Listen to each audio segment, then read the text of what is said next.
it consistently, but it's coming along.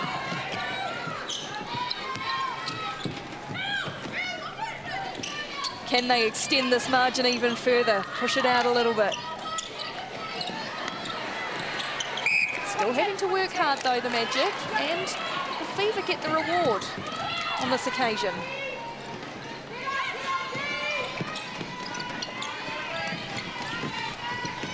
This Fever side always boxes well above its weight. It's, you know, there's no first-string internationals in this side, and yet look at them taking on this Magic side, which has got Casey Williams in one end and Iron Van Dyke in the other. They're a dangerous side. Well, it's the future of Australian netball, and I think it would worry some of the powers that be when you look. The oldest player on court at the moment for the Fever is 23. And they're certainly, as you say, boxing well above their weight. Crowd not happy with that call, but Shea Bolton was shoved offside before she actually landed in the middle of the goal circle. Well, Short had to take the long shot there, and it didn't come off for her this time. Then a couple of long passes just like that. Bang, bang, bang, and easy it is for the Magic.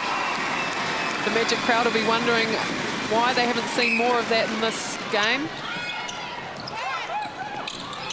Oh, athleticism from Solier on that occasion. And good backing up there from Jodie Brown.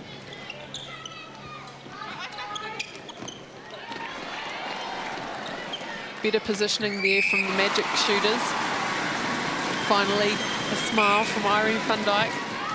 Well, you always know when you see that smile that things are going relatively well in a fourth quarter. So it seems to be doing just that for the Magic.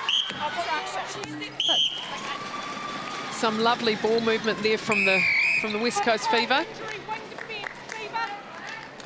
And Andrea Gilmore getting some attention. I'm not sure whether this is tactical or it's still a remnant of that, well, that clash. She did come off, as we said, in the third quarter and had to leave the court, and that was a big blow for the Fever, and perhaps has been the difference. But she's getting a bit of treatment on this knee now by the look of things and looks to be in a bit of discomfort, so that might be it for Gilmore.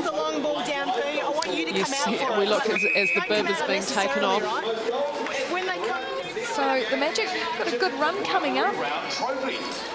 So the Tactics, and they've got a bit of a bye, and then they take on the Mystics again, and I dare say the Mystics will be after a little bit of revenge after last week's effort.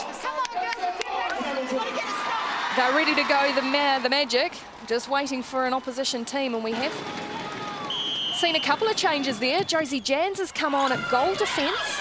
So Jane Searle has benched her captain. Another Australian captain to be benched 2 weeks in a row.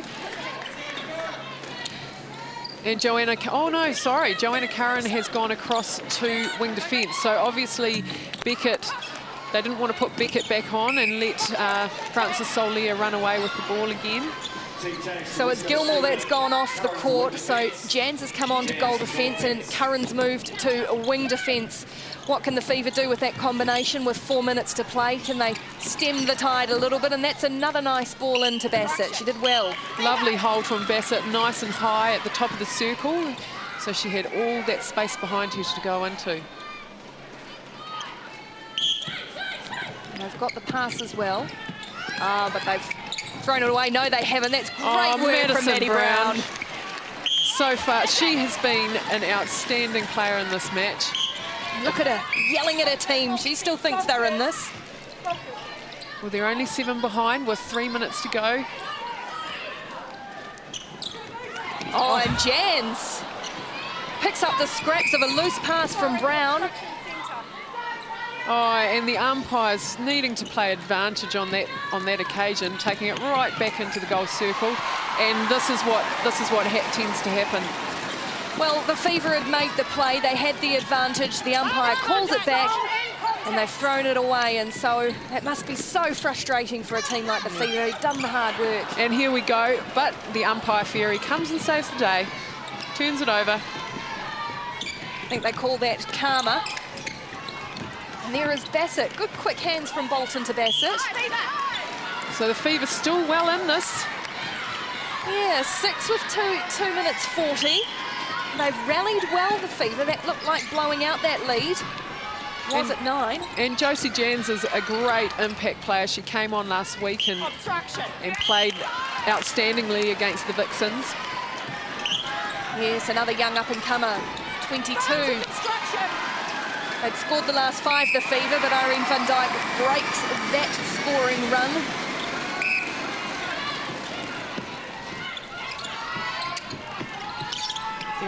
The Fever applying a little bit of a squeeze of pressure on the Magic. Caitlin Bassett not happy to shoot that. Should have gone to the post, and Laura Langman comes up with the ball. Oh, and that is exactly the same pass that she threw before that Furman got with Jodie Brown sitting in that pocket. Well, Noeline Tautua wanted possession. Treasure the possession was her other key word. And it hasn't really happened for the Magic in this quarter, but they managed to get out to a lead as it is, and they look pretty safe. They look like they're going to kick New Zealand off to a good start in the rivalry round. Of course, the highest aggregate score by the country at the end of the 5 matches will take the rivalry round trophy, and it's in Australian hands at the moment. Furman all over Brown on that occasion. She can't try and get away with that one.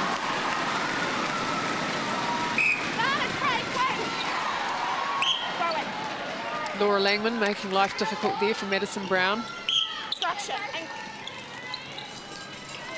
There's Brown again. Real workhorse, as we've said time and again.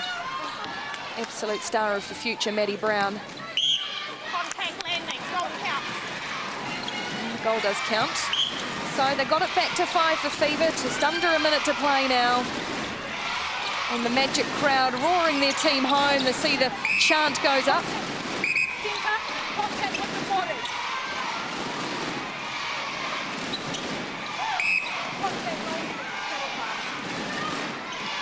Here is Jodie Brown. Oh, well off target with that one, and Furman picks up the scraps, so time for a little flourish from the Fever to finish. Contact goal shoot. Oh, Irene, you can't get away with that one.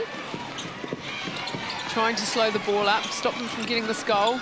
Every goal counts in this rivalry round, so the Magic will want to get it back, and how'd you like it, Casey Williams? And they do so. Casey Williams, can the Magic pinch one before the clock's up? A second to go.